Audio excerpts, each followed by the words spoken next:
stupid habits that are actually signs of high intelligence. There are 7 of them, and there's real research behind every one. So can you count how many you did today? Did you talk to yourself? Did you swear? Did you doodle while someone was talking to you? Were you sarcastic at someone? Did you put something off until the very last minute? Keep count. If you get to 3 or more, this video is about you. Okay, first one. And this is the one people get completely backwards. You've heard it before. People swear because they don't know any better words. Small vocabulary, so they reach for the rude one. Some researchers actually tested that back in 2015. They sat people down and said, name as many swear words as you can in 1 minute. Then they gave the same people a normal vocabulary test. Name as many animals as you can. Name as many words starting with F. And if the old idea was right, those 2 scores should have gone opposite ways. Good at swearing, bad at words. They didn't. They went the same way. The people who could reel off the most swear words were the same people who could reel off the most words, and honestly, when you think about it for a second, of course they did. To swear properly, you have to know the word, you have to know how bad it is, you have to look at who's in the room, and then pick the one that's exactly the right strength. Not too soft, not too much. That's not running out of words, that's having extra ones. Second one. You definitely did this today, and you probably hope nobody heard you. Talking to yourself, muttering while you look for your keys, saying the name of the thing you're looking for over and over out loud, like a mad person. So researchers gave people a pile of objects and said, find this specific one. Half of them had to say the name out loud while they searched. The other half had to stay quiet. The ones talking found it quicker, every time. Because when you say a word out loud, it switches that thing on in your head harder than just thinking it does. You're basically using your own voice to point your own attention. Kids do this all the time. They talk themselves through stuff before they can do it silently in their head. And then we grow up and we still do it. We do it when the task gets hard, which tells you something. Third one. This is the one that gets you in trouble in every single meeting you've ever sat in. Doodling. There was a study in 2009 where they played people this really boring phone message, deliberately boring, and they said, listen out for the names.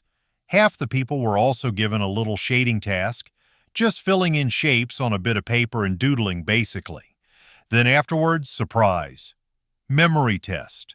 The doodlers remembered about 29% more, and the reason is that being bored isn't a calm, neutral thing.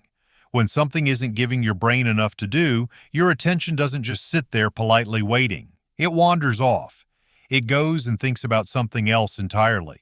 The doodle gives it just enough to chew on so it stays in the room. Looks like you're not listening. You're actually listening better. Number 4. This one gets you called difficult. Sarcasm.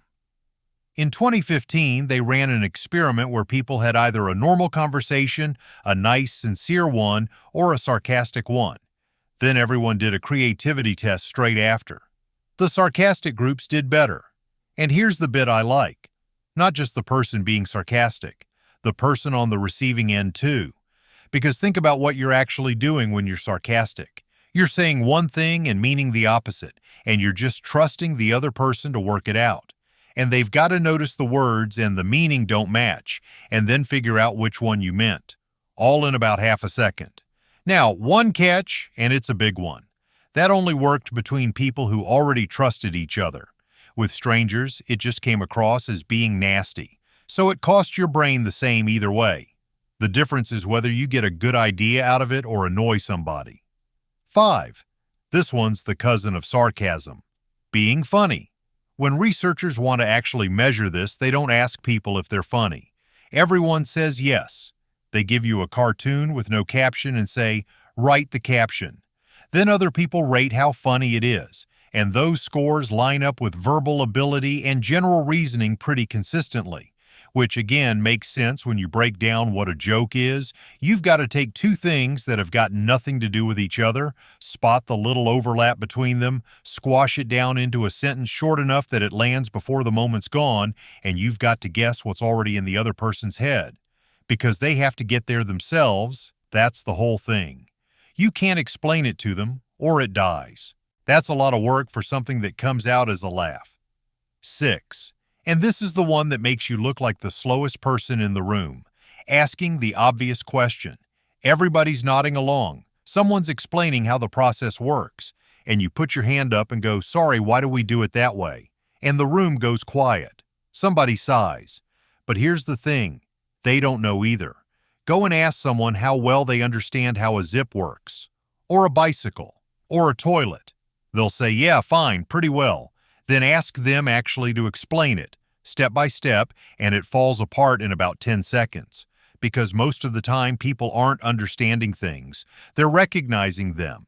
And from the inside, those two feel the same. So the person asking the stupid question isn't behind everyone else. They're the only one in the room actually checking. Right, last one. And some of you are going to argue with me about this. Procrastination. They ran a study where people had to come up with business ideas. Some started straight away, some were made to wait a bit first, they had to play a game or something, and some were pushed right up to the deadline. The ones in the middle came up with the best ideas, better than the people who started immediately and better than the people who left it to the last second. Because if you start straight away, you're stuck with the first idea your brain gives you. And the first idea is nearly always the obvious one.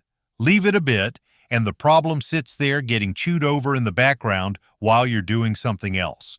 The good idea turns up later. But read that properly, yeah? It was a bit of a delay by people who were still thinking about it the whole time. Actual last-minute panic did badly. So if you were hoping this lets you off for leaving everything until Sunday night, sorry. It doesn't. That's 7. And if you're anywhere near that number, stay for the next bit, because it matters more than everything I've just said. There are 3 of these going round that don't hold up. Messy desk means you're creative. That's from one study in 2013, and when people tried to repeat it, they got mixed results. So, maybe.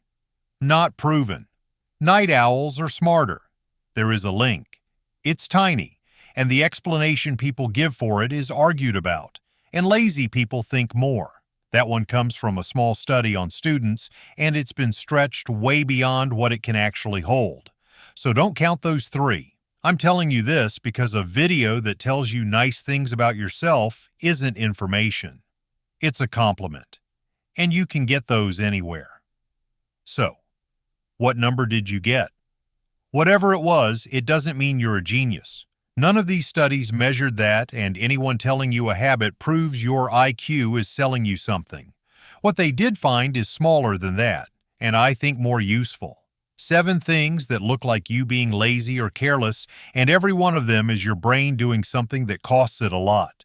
Keeping its own attention in the room and holding 2 meanings at once and talking itself through a problem and refusing to take the first answer. And the only reason any of it looks stupid is that it doesn't look like effort. Effort's supposed to look like sitting up straight and concentrating quietly. But most real thinking doesn't look like that at all. It looks like muttering to yourself and scribbling in the corner of a page and sitting there doing nothing and saying the wrong thing on purpose. So next time somebody tells you to sit up straight and stop talking to yourself, you don't need to argue with them. Just know that the thing they're calling laziness is your brain refusing to take the easy way out.